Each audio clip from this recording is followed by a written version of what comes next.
Modi BJP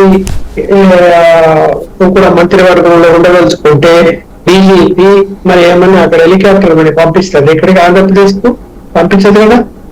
ఇక్కడ ప్రత్యేకంగా నిధులు ఇవ్వాలంటే నీతి ఆయోగ్ నిబంధనలు చాలా కఠినంగా ఉన్నాయి, అంత ఈజీ కాదు ముందులో ఇవ్వడానికి.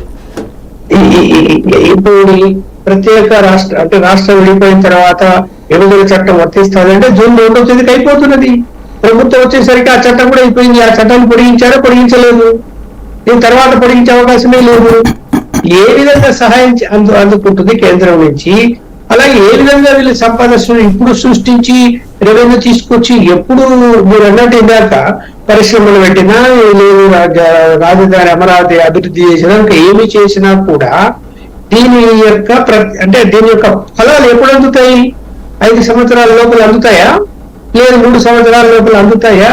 మీకు ఏమిటి ప్లాన్ ఉంది మీ దగ్గర? ఇప్పుడు మీరు అవతల విమర్శించారు జగన్మోహన్ రెడ్డి గారిని, ఇవన్నీ సంక్షేమ పథకాలు పెట్టాడు, అప్పుల పాలైపోయాడు, రాష్ట్రంలో అభివృద్ధి జరగలేదు, డబ్బులన్నీ కూడా సంక్షేమాన్ని ఖర్చు పెట్టేసి కూర్చున్నాడు అని విమర్శలు చేశారు. చేసిన వాళ్ళు ఇప్పుడు మీరు ఆయన ప్రకటించిన వాడికంటే ఇంకా మేము ఎక్కువ ఇస్తాము, ప్రతిదానికి యాడ్ చేశారు, ఇది ఎక్కువ ఇస్తాము, అది ఎక్కువ ఇస్తాము, అది ఎక్కువ ఇస్తాము. ఈ ఓకే యాడ్ చేయండి, పేదల అభ్యున్నతి కోసం ఇవ్వాలా కాదన్నారు. మరి డబ్బులు ఉండాలి కదా. ఏమి చంద్రబాబు నాయుడు ఆస్తులన్నీ అమ్మేశ్వరం ఇస్తాడు రేపు? జగన్మోహన్ రెడ్డి అడిగారు కదా అన్నమాట. ఇప్పుడు చంద్రబాబు నాయుడు గారు ఆస్తులన్నీ ఇస్తాడు ఆయన? లేకపోతే తెలుగుదేశం పార్టీలో నాయకులంతా బడా నాయకులంతా ఉన్నారు, ఇప్పుడు వేల కోట్లు సంపాదించుకున్నారు, వాళ్ళంతా తీసి అక్కడ పంచుతారు రేపు? పంచారు కదా. ఇంకా ఏదైనా సంపాదించుకోవాలనే ప్రయత్నాలు చేస్తారు కదా రాజకీయ నాయకులు. ఇక్కడ జనాన్ని మోసం చేయడం తప్ప ఏ విధంగా మీరు ఈ 5 సంవత్సరాల్లో మీరు పెట్టినటువంటి ప్రకటించినటువంటి మేనిఫెస్టోల అంశాలని అమలు చేయడానికి కావలసిన నిధులు ఎక్కడి నుంచి వస్తాయి, ఎంత కావాలి అనేది కూడా ఇక్కడ ప్రజలకు చెప్పాలి. అదే విషయము వైఎస్ఆర్సీపీ కూడా అడుగుతున్నా. మీరు అప్పుల పాలై ఉన్నారు, అవన్నీ అమలు చేస్తున్నారు, మళ్ళీ వాటిని కంటిన్యూ చేస్తామంటున్నారు, ఇంకా ఒకటో యాడ్ చేశారు. ఒకవేళ మీరు అధికారం లేకొచ్చినా కూడా మీకు ఎక్కడి నుంచి రెవెన్యూ వస్తుంది, మీరు ఏ విధంగా చేయగలుగుతారు? వీళ్ళిద్దరు సమాధానం ఇప్పటివరకు ఏం చెప్పడం లేదు ప్రజలకి. చెప్పనప్పుడు ప్రజలు అర్థం చేసుకుంటున్నారు ఏం జరుగుతుంది, ఏం చేయబోతారు, వీళ్ళు ఒట్టి మాటలు చెప్తున్నారా, లేకపోతే చేయగలుగుతారా అని. ఇప్పుడు జగన్మోహన్ రెడ్డి గారి మీద అంటే కొంత చేశారు కాబట్టి నమ్ముతున్నారు. ఇప్పుడు తెలుగుదేశం పార్టీ మీద చేస్తారా చేయరా అనే అపనమ్మకం అయితే వచ్చింది కదా. ఇంత బడ్జెట్ కాలప్పుడు కృష్ణరాజు గారు ఎంత డీటెయిల్ గా వివరించాడు. నేను ఆయనతో ఏకీభవిస్తున్నా. అన్ని కరెక్ట్ అంశాలని ప్రస్తావించాడు, ఎంతెంత నిధులు కావాలి, ఏం చేయాలి అని చెప్పి. మరి దానికి సమాధానం రావాలి కదా. ఎక్కడ చెప్తున్నారు సమాధానం? ఏ విధంగా ఇప్పుడు అధికారంలోకి వస్తూనే మీకు నోట్ల కట్టలు ఎక్కడి నుంచి వస్తాయి? అందుకని హెలికాప్టర్ మనీ కేసీఆర్ అన్నారు, సెంట్రల్ గవర్నమెంట్ హెలికాప్టర్ మనీ ఇవ్వండి, రాష్ట్రం వెళ్ళిపోయేది. ఇప్పుడు ఏమన్నా హెలికాప్టర్ మనీ వస్తారా? కాదు కదా. ఏ విధంగా చేయగలుగుతారో మీరు చెప్పండి. ప్రభుత్వ ఆస్తులు అమ్మేసి నిధులు ఏమైనా తీసుకోవడానికి ఎక్కడ ఉన్నాయి ఆస్తులు? రైట్. శ్రీధర్ గారు ఏమంటారు? అసలు మీకు ఒక లెక్క ఉందా? ఇంకా లెక్కకి ఏమన్నా తెక్కేనా అది? సాయి గారు నమస్కారం అండి, అక్కడ ఉన్న పెద్ద వాళ్ళందరికీ నమస్కారం అండి, ప్రేక్షకులకు నమస్కారం అండి.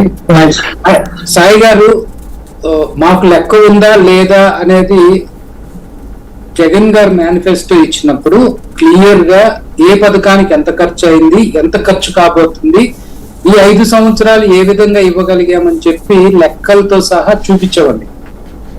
సో ఇందుట్లో ఎవరికైనా డౌట్ ఉంటే నేను మళ్ళీ వాళ్ళు ఫోన్ నెంబర్ కానీ ఏదైనా ఇస్తే క్లియర్ గా ఏ పథకానికి ఎంత వస్తుంది, దానికి సోర్స్ ఎక్కడి నుంచి వస్తుంది అనేది నేను క్లియర్ గా చెప్పగలను. ఆ ధైర్యం, ఆ లెక్కలు అవన్నీ కూడా మా నాయకుడు మాకు ఇచ్చాడు.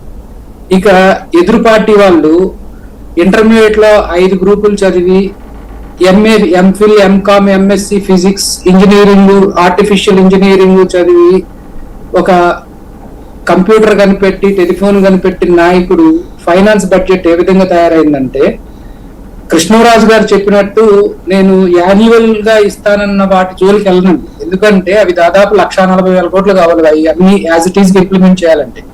అవి కాకుండా చంద్రబాబు నాయుడు గారు జూలై 1 నుంచి ఇంప్లిమెంట్ చేస్తానన్నటువంటి 3-4 పథకాలనే నేను మాట్లాడుతున్నాను. జీతాలు మాట్లాడుతున్నాను. బీసీలకి దాదాపు బీసీ మహిళలు 50 సంవత్సరాలు దాటిన వాళ్ళు దాదాపు 42 లక్షలు 41 లక్షల మంది ఉన్నారండి. ఆల్రెడీ మనం వాళ్ళకి బీసీ మహిళలకి 45 దాటిన వాళ్ళకి ఒక పథకం ఇస్తా ఉన్నాం, ఆసరా పథకం. అందుట్లో వాళ్ళకి డబ్బులు ఇస్తా ఉన్నాం. బీసీ ఎస్సీ ఎస్టీ మైనార్టీనా? బీసీ ఎస్సీ ఎస్టీ మైనారిటీ కలిపి 42 లక్షలు ఉన్నారు. కాదండి, 60 లక్షల మంది ఉన్నారు. ఎంత? 60 లక్షల మంది. ఏది 19 ఏళ్ల నుంచి లెక్క? కాదండి, 45 ఏళ్ల పైన 42 లక్షల మంది ఉన్నారు. 42 లక్షల మంది ఉన్నారు అన్ని క్యాస్టులు. ఇంకా ఈ లోపు సో కాదండి, బీసీలో 42, బీసీ ఎస్సీ ఎస్టీ మైనారిటీలో 42 లక్షల మంది ఉన్నారు.